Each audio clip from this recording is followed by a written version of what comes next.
Cricket খেলায় ইমরান খানের কাজ। ক্রিকেটই তাকে এনে দিয়েছে নাম, যশ, ভালোবাসা। পাকিস্তানের প্রথম ক্রিকেট মিউজিয়ামে দেশটার প্রথম বিশ্বকাপজয়ী অধিনায়ক আর সাবেক প্রধানমন্ত্রী থাকবেন, সেটাই স্বাভাবিক। তবে আরও একজন প্রধানমন্ত্রীর ক্রিকেট খেলার স্মৃতি সাজানো আছে সেই মিউজিয়ামে, নেওয়াজ শরীফ। কেননা যে মাঠে এই মিউজিয়াম, সেই লাহোর জিমখানা ক্রিকেট গ্রাউন্ডে ওয়েস্ট ইন্ডিজ আর ইংল্যান্ডের বিপক্ষে প্রীতি ম্যাচ খেলেছিলেন সাবেক এই পাকিস্তানি প্রধানমন্ত্রী।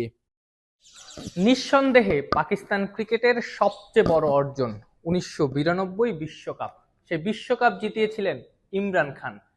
ইমরান খান যে ট্রাউজার পরে খেলতেন, সেই ট্রাউজার রাখা আছে এই মিউজিয়ামে, সেটাও তার অটোগ্রাফ সম্বলিত।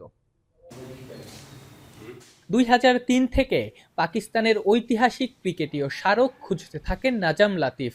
২০১০ থেকে শুরু করেন প্যাভিলিয়ন নামের এই ক্রিকেট মিউজিয়ামের যাত্রা।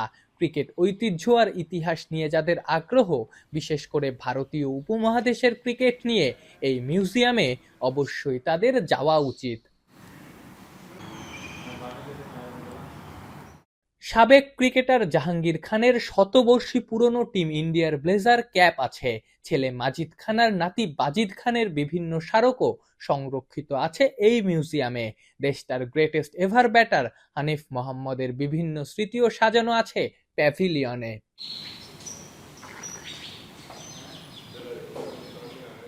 ১৯৩৬ সালে অস্ট্রেলিয়াকে হারিয়েছিল ভারত, যেটা তাদের প্রথম আন্তর্জাতিক জয়।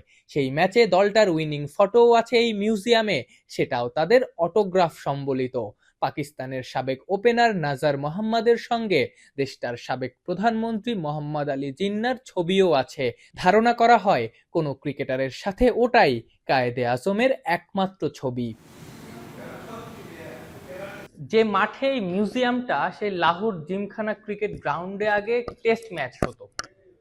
পাকিস্তান ইন্ডিয়া টেস্ট ম্যাচের স্কোর কার্ড এই মিউজিয়ামে রাখা আছে। পাশাপাশি শেষ ম্যাচ, এই ভেনিউতে শেষ যে ম্যাচটা হয়েছিল, test match Pakistan West Indies, সেই টেস্টের স্কোর কার্ডও এখানে রাখা আছে। এই মাঠেই খেলেছিলেন স্যার গ্যারি সোভার্স। এই মিউজিয়ামে ডন ব্র্যাডম্যানের অটোগ্রাফ সম্বলিত একটা বলও ছিল।